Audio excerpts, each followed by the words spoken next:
മീവി സ്പീക്കുയുടെ പുതിയൊരു വീഡിയോയിലേക്ക് സ്വാഗതം. ഭർത്താവ് മരിച്ച ശേഷവും അതേ വീട്ടിൽ കുട്ടികളുമായി കഴിയാൻ ഭാര്യയ്ക്ക് നിയമപരമായ അവകാശമുണ്ടെന്ന് ഹൈക്കോടതി. ഭർത്താവ് മരിച്ച ശേഷവും കുട്ടികളുമായി അതേ വീട്ടിൽ കഴിയുന്നതിന് ഭാര്യയ്ക്ക് നിയമപരമായ അവകാശമുണ്ടെന്ന് ഹൈക്കോടതി വ്യക്തമാക്കി. ഗാർഹിക പീഡന നിരോധന നിയമം അനുസരിച്ച് ഒരു സ്ത്രീക്ക് സമാധാനത്തോടെ ആ വീട്ടിൽ കഴിയുന്നത് തടയാനോ അവിടെ നിന്ന് ഇറക്കിവിടാനോ ആർക്കും അവകാശമില്ലെന്ന് ജസ്റ്റിസ് MP സ്നേഹലതയുടെ ബെഞ്ച് ഉത്തരവിട്ടു.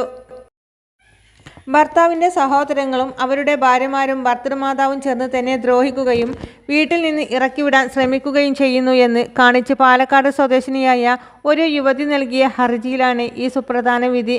കേസിൻ്റെ നാൾവഴികൾ 2009 ഭർത്താവ് മരിച്ചതിന് ശേഷവും കുട്ടികളുമൊത്ത് ഈ വീട്ടിൽ തന്നെയാണ് യുവതി കഴിഞ്ഞിരുന്നത്. എന്നാൽ സ്വന്തം വീട്ടിലെ സ്വത്ത് ഭാഗം വയ്പിൽ മറ്റൊരു വീട് ലഭിക്കുമെന്നും അതിനാൽ യുവതിക്ക് ഭർത്താവിൻ്റെ വീട്ടിൽ അവകാശമില്ലെന്നും കാട്ടി ഭർത്താവിൻ്റെ ബന്ധുക്കൾ രംഗത്ത് വരികയായിരുന്നു. യുവതി ഈ വിഷയത്തിൽ കോടതിയെ സമീപിച്ചെങ്കിലും പ്രാഥമികമായി ബന്ധുക്കൾക്ക് അനുകൂലമായിരുന്നു വിധി. തുടർന്ന് യുവതി സെക്ഷൻ കോടതിയിൽ അപ്പീൽ നൽകി. ഈ അപ്പീൽ യുവതിക്ക് അനുകൂലമായി വിധിച്ചു. സെക്ഷൻ കോടതിയുടെ ഈ വിധിയെ ചോദ്യം ചെയ്ത് ഭർത്താവിൻ്റെ സഹോദരങ്ങളും അവരുടെ ഭാര്യമാരും മാതാവും നൽകിയ ഹർജിയാണ് ഹൈക്കോടതി ഇപ്പോൾ തള്ളിയിരിക്കുന്നത്. ഹൈക്കോടതി നിരീക്ഷണം: യുവതിക്കു നേരെ മറ്റുള്ളവർ ഗാർഹിക പീഡനം നടത്തിയെന്നും വീട്ടിൽ നിന്ന് ഇറക്കിവിടാൻ ശ്രമിച്ചെന്നും തെളിവുണ്ടെന്ന് കോടതി ചൂണ്ടിക്കാട്ടി. ഒരു ബന്ധത്തിൽ ആയിരിക്കുമ്പോൾ ഒരുമിച്ച് താമസിക്കുന്ന വീട്ടിൽ സ്ത്രീക്ക് താമസിക്കാനുള്ള അവകാശമുണ്ടെന്ന് നിയമം പറയുന്നു.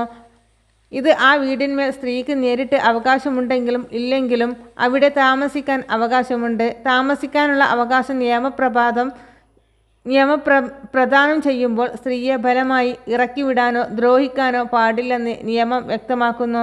ഈ സാഹചര്യത്തിൽ യുവതിക്ക് അനുകൂലമായി വിധിച്ച സെക്ഷൻ കോടതിയുടെ വിധിയിൽ ഇടപെടുന്നില്ലെന്നും കോടതി സന്നദ്ധരായി പ്രസ്താവിച്ചു. ഭർത്താവ് മരിച്ച ശേഷം ഭാര്യയ്ക്ക് ഭർതൃഗൃഹത്തിൽ താമസിക്കാൻ അവകാശമുണ്ടെന്ന ഹൈക്കോടതി വിധി ആശ്വാസകരമാണോ? ഗാർഹിക പീഡന നിരോധന നിയമം സ്ത്രീ സംരക്ഷണത്തിൽ എത്രത്തോളം പ്രാധാന്യമർഹിക്കുന്നു? നിങ്ങളുടെ അഭിപ്രായങ്ങൾ പങ്കുവെക്കുക. എല്ലാവിധ വാർത്തകൾക്കും വിശേഷങ്ങൾക്കുമായി ഈ ചാനൽ സബ്സ്ക്രൈബ് ചെയ്യുക.